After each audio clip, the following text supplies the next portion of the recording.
দেখে যুদ্ধক্ষেত্র বলে মনে হলেও আদতে তা নয়। এটি গাজায় স্রেফ খাবার বিতরণের একটি কেন্দ্র। অভুক্ত মানুষ যখন একটু খাবারের অপেক্ষায়, তখনই মরুর বুকে গোলাগুলি আর আতঙ্কিত মানুষের গুলি থেকে বাঁচার চেষ্টা।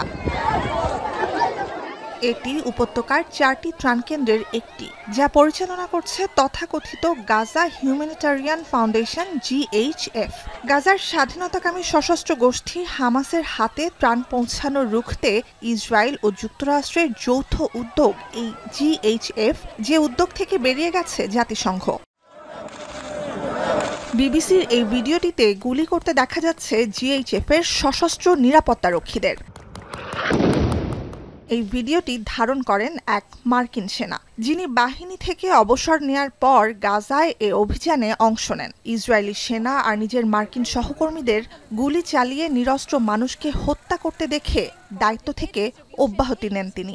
জানান, ত্রাণের আশায় হাত বাড়িয়ে থাকা নিরস্ত্র ফিলিস্তিনিদের ওপর চলমান নজিরবিহীন বর্বরতার সাক্ষী তিনি নিজে।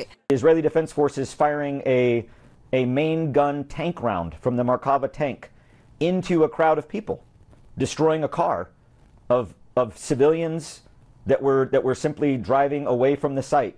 I witnessed mortar rounds being fired at the crowds of people to keep them controlled. যুদ্ধের প্রায় 2 বছরে গাজায় ফিলিস্তিনি নিহতের সংখ্যা প্রায় 60,000। জাতিসংঘের তথ্য অনুযায়ী কমপক্ষে 101 ফিলিস্তিনির মৃত্যু হয়েছে অনাহারে, অপুষ্টিতে, যাদের মধ্যে 80 জনই শিশু। আর 21 জুলাই পর্যন্ত ত্রাণের খাবার নিতে গিয়ে ইসরায়েলি সেনাদের গুলিতে প্রাণ গেছে 1054 জনের।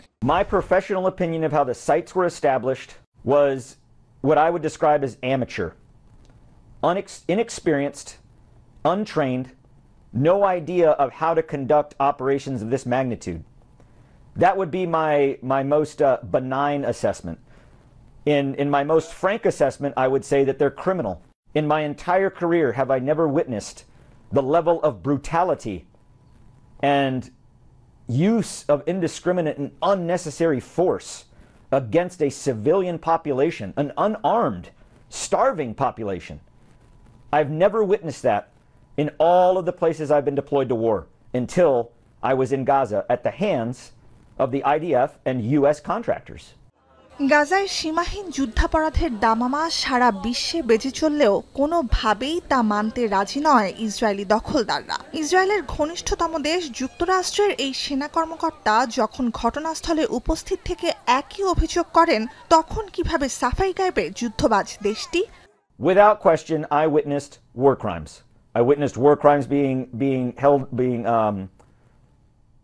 by the Israeli Defense Forces, without a doubt, using artillery rounds, mortar rounds, firing tank rounds into unarmed civilians is a war crime. ক্ষুধা সহ্যের ক্ষমতা মানুষের কতটুকু? শেষ পর্যন্ত শক্তি হারিয়ে ঢলে পড়তে হয় মৃত্যুর কোলেই। আর এটাই এখন সবচেয়ে বড় বাস্তবতা গাজার। নিরস্ত্র মানুষকে লক্ষ্য করে গুলি চলছে না বলে ইসরায়েলি সেনাবাহিনী দাবি করলেও যখন প্রত্যক্ষদর্শীদের সাক্ষ্য উঠে আসছে এবং উল্লেখযোগ্য প্রমাণের পাল্লা ক্রমশ ভারী হচ্ছে, তাতে স্পষ্ট যে নিরস্ত্র মানুষ হত্যার কাজটি ইসরায়েলি সেনারা নিয়মিতই করে থাকে। নুজহাত কামাল, এখন বিশ্ব।